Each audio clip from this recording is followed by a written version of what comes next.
На первый взгляд может показаться, что храп – это безобидное звуковое явление.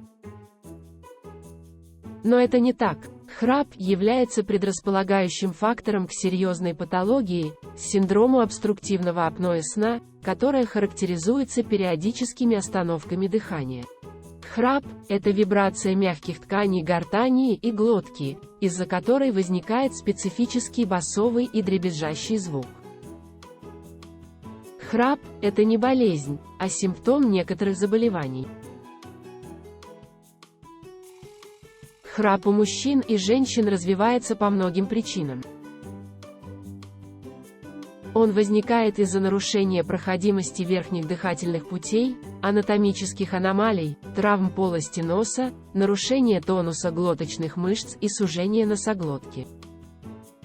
На возникновение храпа влияют и причины, не связанные с дыхательной системой: ожирение, патологии эндокринных желез, нервные нарушения, прием медикаментов и употребление алкоголя.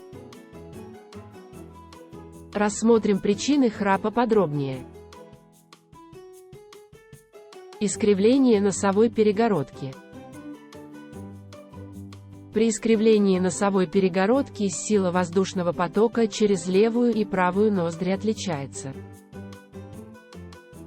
Это приводит к разному давлению на небный язычок и вызывает его гипертрофию.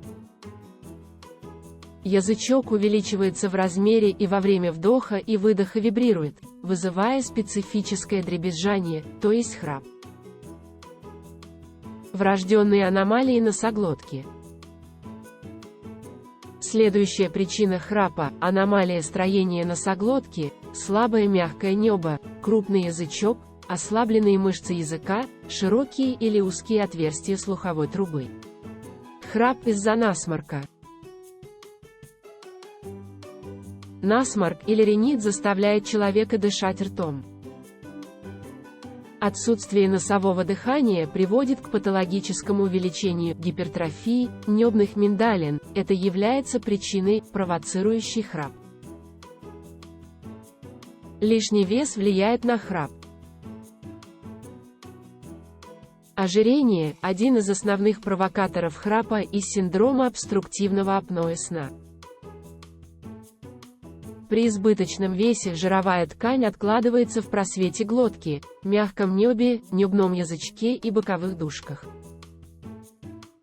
Отложения сдавливают боковые стенки глотки и вызывают храп. Воспаление миндалин. При воспалении миндалин, тонзиллите, в лимфатической ткани образуется отек, гланды увеличиваются в размере, перекрывают просвет дыхательных путей и провоцируют храп.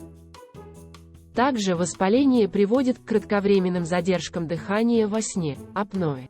Такой же механизм развития храпа при аденоидах, патологическом увеличении носоглоточной миндалины. Зачастую лечение тонзиллита позволяет избавиться от храпа. Полипы в носу. Носовые полипы – это объемные образования, которые разрастаются на слизистой оболочке носа. Часто полипы в носу комбинируются с аллергическим ринитом.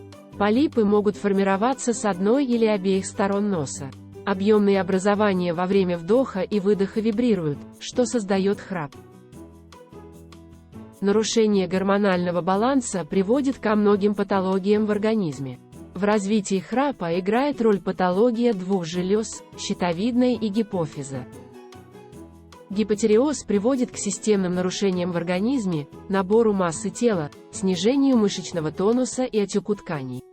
Все эти факторы приводят к нарушению дыхания и храпу. При нарушении работы гипофиза вырабатывается избыточное количество соматотропного гормона. Это приводит к заболеванию акромегалии. Патология характеризуется непропорциональным ростом отдельных частей тела, в том числе языка. Увеличенный язык частично перекрывает просвет глотки, это приводит к храпу. Храп у пожилых людей. У пожилых людей снижается тонус мышц, в том числе мышц, которые поддерживают открытый просвет дыхательных путей во время сна. Также снижается тонус мягкого неба и язычка. Эти факторы увеличивают риск спадения стенок глотки и приводят к храпу. Большое спасибо за просмотр.